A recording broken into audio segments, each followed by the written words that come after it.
کراچی کے علاقے نارتھ کراچی کریلا موڑ تیز رفتار گاڑی کی ٹکر سے باپ جاں بحق اور 2 بیٹے زخمی ہو گئے۔ ریسکیو کام کے مطابق مقتولین کی شناخت عظیم کے نام سے ہوئی، جبکہ موئز اور توحید شدید زخمی ہوئے، جن کو طبی امداد کے لیے اسپتال منتقل کر دیا گیا۔ ادھر سپر ہائی وے زکریا گوٹ کے قریب ٹریفک حادثے میں ایک شخص جاں بحق ہوا، جس کی شناخت حال نہ ہوئی۔ شہر کے مختلف علاقوں میں مبینہ پولیس مقابلوں میں 3 ڈاکو بھی زخمی حالت میں گرفتار ہوئے، جن کی شناخت نعمان، کامران اور یونس کے ناموں سے ہوئی۔ ڈاکوؤں سے اسلحہ بھی برآمد ہوا۔ سوجانی ٹاؤن میں گھر میں پانی کے ٹینک میں ڈوب کر خاتون رومانہ جاں بحق ہوئی۔ ادھر میمن کوٹ میں جھلس کر رجب نامی نوجوان زخمی ہوا، جبکہ گلشن اقبال یونیورسٹی روڈ پر جھاڑیوں میں لگی آگ پر فائر بریگیڈ نے قابو پا لیا۔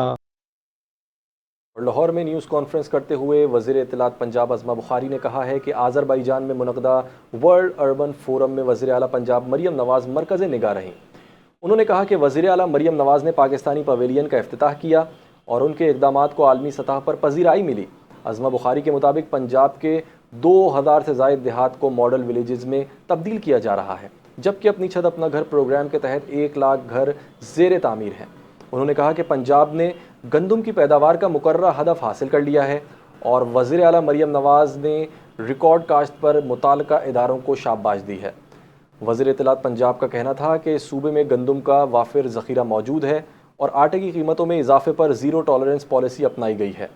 انہوں نے بتایا کہ وزیر اعلیٰ مریم نواز گندم اور آٹے کی قیمتوں کی خود نگرانی کر رہی ہیں۔ اور کراچی میں نیوز کانفرنس کرتے ہوئے سینئر صوبائی وزیر شرجیل انعام میمن نے کہا ہے کہ سندھ حکومت نے مختلف شعبوں میں اہم فیصلے کیے ہیں، جن میں صحت، زراعت، ماہی گیری، جیل اصلاحات اور کاروباری سہولتوں سے متعلق اقدامات شامل ہیں۔ انہوں نے کہا کہ سندھ میں جدید طرز کے آٹزم سینٹرز قائم کیے گئے ہیں اور وفاقی حکومت نے سندھ حکومت کی کارکردگی کو سراہا ہے۔ صوبے میں گندم کی ریکارڈ کاشت ہوئی ہے، جبکہ ذخیرہ اندوزوں کے خلاف سخت کارروائی کی جائے گی۔ انہوں نے بتایا کہ کابینہ نے صوبے سے باہر گندم لے جانے پر کڑی نگرانی کا فیصلہ بھی کیا ہے۔ سینئر صوبائی وزیر نے کہا کہ ماہی گیروں کو معاشی ریلیف فراہم کرنے کے لیے 1 سے 15 جون تک ماہی گیری کی اجازت دی گئی ہے۔ جیلوں میں قیدیوں کی خوراک بہتر بنانے کے لیے 91 کروڑ 61 لاکھ روپے سے زائد کی اضافی گرانٹ منظور کی گئی ہے۔ شرجیل میمن نے بتایا کہ جے پی ایم سی اور N I C H operation and management act 2025 کے مسودہ بل کی منظوری دے دی گئی ہے، جبکہ وفاق سے منتقل شدہ طبی اداروں کے انتظام کے لیے نیا قانونی فریم ورک بھی منظور کر لیا گیا ہے۔ انہوں نے کہا کہ Sindh post graduate residency policy 2026 نافذ کرنے اور تمام سرکاری طبی اداروں میں یکساں داخلہ نظام متعارف کرانے کا فیصلہ کیا گیا ہے، جس کے تحت 3794 تربیتی نشستوں کے لیے 4 ارب 73 کروڑ 90 لاکھ روپے مختص کیے گئے ہیں۔ اور جب چولہے ٹھنڈے ہوں تو صرف کھانا نہیں، روزمرہ زندگی بھی متاثر ہوتی ہے۔ کراچی میں گیس کی غیر اعلانیہ لوڈ شیڈنگ سے شہری مشکلات کا شکار ہیں۔ صبح کے اوقات میں چولہے بند رہنے سے گھریلو نظام، اسکول اور دفاتر جانے والے افراد متاثر، جبکہ کئی خاندان مہنگے داموں سلنڈر خریدنے پر مجبور ہیں۔ تفصیلات دیکھیے سحر خان کی رپورٹ میں۔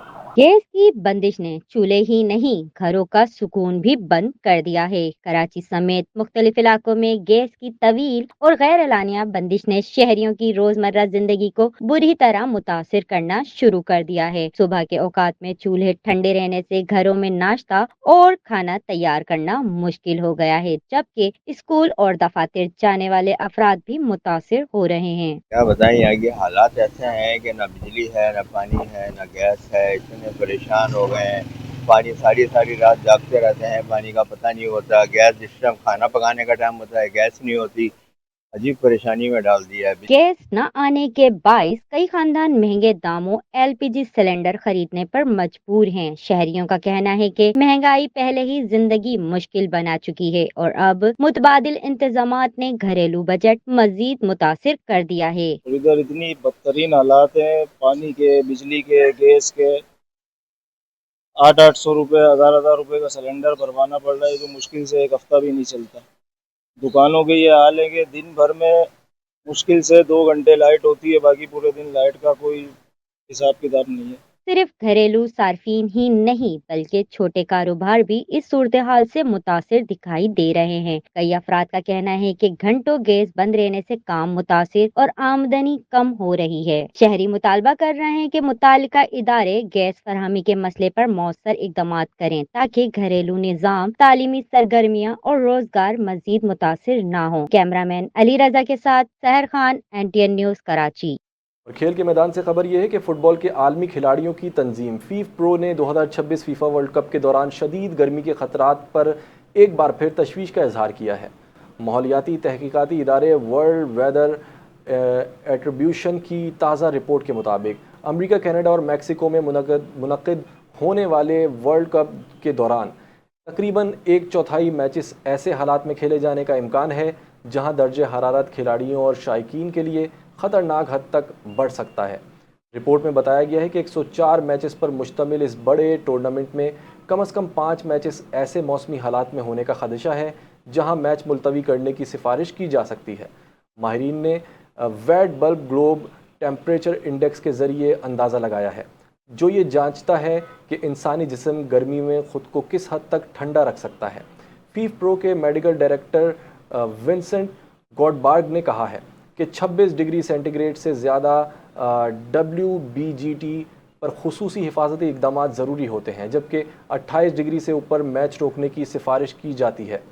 فیفا نے موقف اختیار کیا ہے کہ کھلاڑیوں اور شائقین کے تحفظ کے لیے کولنگ سسٹمز، ہائیڈریشن بریکس اور طبی سہولیات سمیت مختلف منصوبے تیار کیے جا رہے ہیں۔ رپورٹ میں کہا گیا ہے کہ میامی، نیو یارک، فلاڈیلفیا اور کینسس سٹی میں گرمی کا خطرہ سب سے زیادہ ہوگا، جبکہ فائنل میچ کے دوران بھی درجہ حرارت خطرناک حد تک بڑھنے کا امکان ظاہر کیا گیا ہے۔ بلیٹن سے فی الحال اتنا ہی۔ مزید خبروں اور اپڈیٹس کے لیے دیکھتے رہیے NTN۔